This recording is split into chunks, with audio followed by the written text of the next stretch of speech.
करते हैं ये कौन है? नवरात्रि क्यों मनाई जाती है? कब से मनाई जाती है? क्या कारण है? फिर भी सच्चाई छुप नहीं सकी। अब इसी में आपको प्रमाणित करते हैं देवी भागवत में।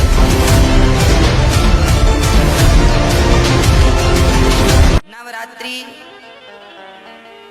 कब से मनाई जाने लगी? ये नवरात्रि जिनकी आप पूजा करते हैं ये कौन है? नवरात्रि क्यों मनाई जाती है? कब से मनाई जाती है? क्या कारण है?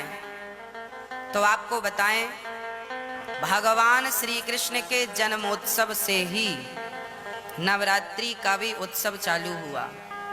ये जो देवी माँ है ना, जिसे हम नवरात्रि 9 देवियां कहते हैं, ये किनकी पुत्री हैं? ये माता यशोदा की पुत्री हैं। इनका एक नाम है योग माया। इनका नाम क्या है? योग माया। जब भगवान श्री कृष्ण का जन्म इस धरती पर हुआ, कृष्ण बनकर आए, तो भगवान ने अपनी माया से कहा, देवी आप भी जाओ, क्योंकि आपके बिना हमारी लीला संभव नहीं है। तो भगवान श्री कृष्ण ने तो माता देवकी के गर्भ से जन्म लिया और योग माया ने माता यशोदा के गर्भ से जन्म लिया। और जब श्री कृष्ण को वसुदेव जी ने रखा तो उस कन्या को लेकर आए। माया, योग माया ने कहा, प्रभु हम आपका इतना बड़ा काम करेंगी, हमें क्या मिलेगा? तब भगवान कृष्ण बोले, देवी हमें लोग साल में एक बार कृष्ण जन्माष्टमी के दिन व्रत रखकर पूजेंगे और तुम साल में 2-2 बार नव देवी के रूप में पूजी जाओगी, यही तुम्हारे जाने का प्रतिफल है। वह भगवान माता योग माया को भेजते हैं। और जब कंस कृष्ण को रखकर देवी को लाए तो कंस को पता चला 8वें गर्भ में बेटी नहीं बेटा हुआ है। तो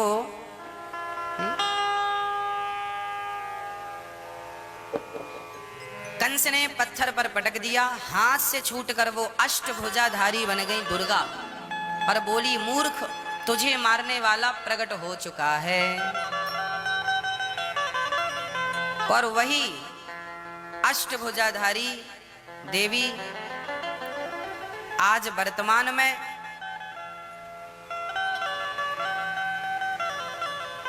यहां से मथुरा से जाकर आप पर्वत में जाकर विराजमान हो गई।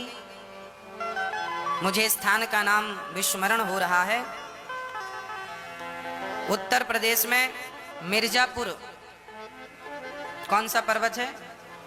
हाँ हाँ, विंध्यवासिनी, विंध्याचल पर्वत ना, विंध्यवासिनी मैया के नाम से वो जानी जाने लगी।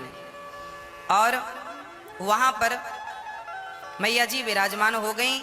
वह माता यशोदा की पुत्री हैं। तो वह 9 देवियों के रूप में जानी जाने लगी।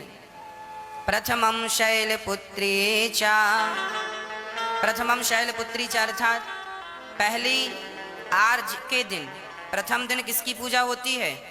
माता पार्वती की पूजा हो। शैलपुत्री अर्थात जो हिमालय है, हिमालय की पुत्री माता पार्वती। पहले दिन माता पार्वती की पूजा होती है।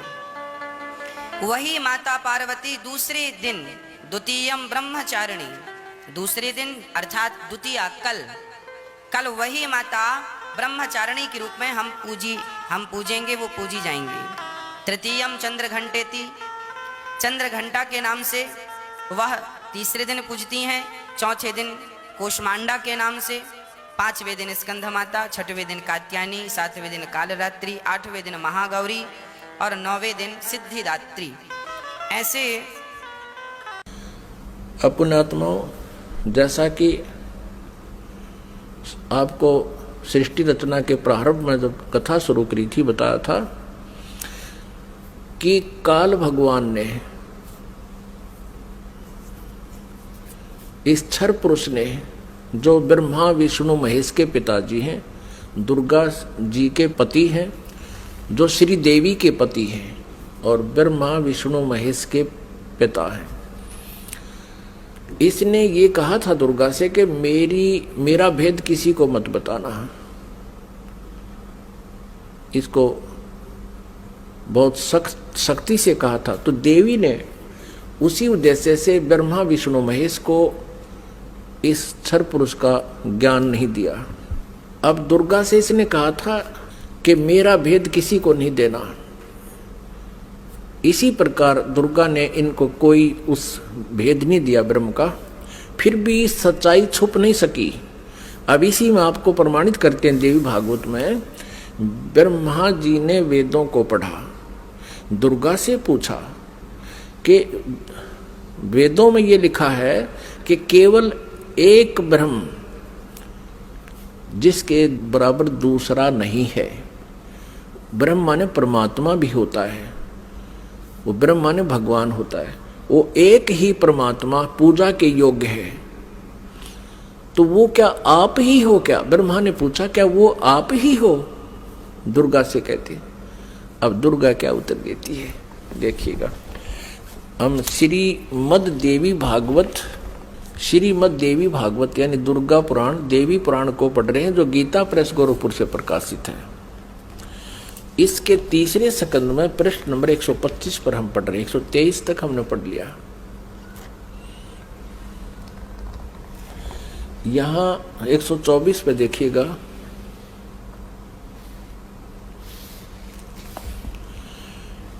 ब्रह्मा जी कहते हैं, अद्भुत तेजस्वी भगवान शंकर के यूं स्तुति करने पर भगवती जगदम्बिका ने अपने बात बताई।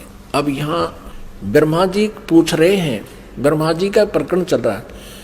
ये 125 पृष्ठ पे हम पढ़ रहे हैं, तीसरे स्कंद में। इस मूर्त और अमूर्त जगत का आधार तुमसे पूर्व कोई भी दूसरा पुरुष नहीं था, कोई तीसरा भी नहीं है। एकम एव द्वितीयम ब्रह्म, इस वेद के वचन को व्यर्थ कहना तो बनता नहीं। अब दुर्गा इनको कहा करती, मैं ही सब कुछ हूं, मैं ही तुम्हारा पिता हूं, मैं तुम्हारी माता हूं। तो अब ब्रह्मा जी ने वेदों को पढ़ा, तो इसने कहा कि वेद के वचन को हम झूठा भी नहीं कह सकते, और इधर अनुभव दूसरी बात कहता है। इस प्रकार वेद वाक्यों और अनुभव में अत्यंत विरोध उत्पन्न हो रहा है।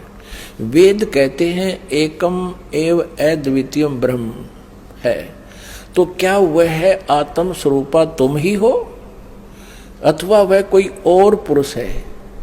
मेरे इस संदेह को दूर करने की कृपा करो। किसी महान पुण्य के प्रभाव से ही मुझे तुम्हारे चरणों की सेवा सुलभ हुई है। तुम स्त्री हो अथवा पुरुष, यह रहस्य भी मुझे विषाद रूप से कृपा करके बतलाओ।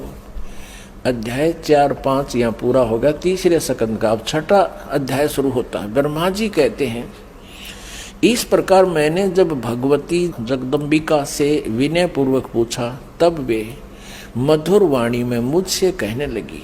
देवी ने कहा, मैं और ब्रह्म एक ही हैं। अब हो गए ना दो, सच्चाई छुप नहीं सकती, एक ही है। मुझ में और इन ब्रह्म में कभी किंचित मात्र भी भेद नहीं है। जो वे हैं वही मैं हूं, और जो मैं हूं वही वे हैं। बुद्धि के भ्रम से भेद प्रतीत हो रहा है। हम लोगों के सूक्ष्म भेद को जो जानता है, इसे सीधा दो तो है ही, ये वो जानता है वही। अब 125 पृष्ठ हमने पढ़ा, अब 126 पढ़ेंगे। वही बुद्धिमान पुरुष है, वो तत्वदर्शी संत है जो हमारी भिन्न भिन्नता को समझता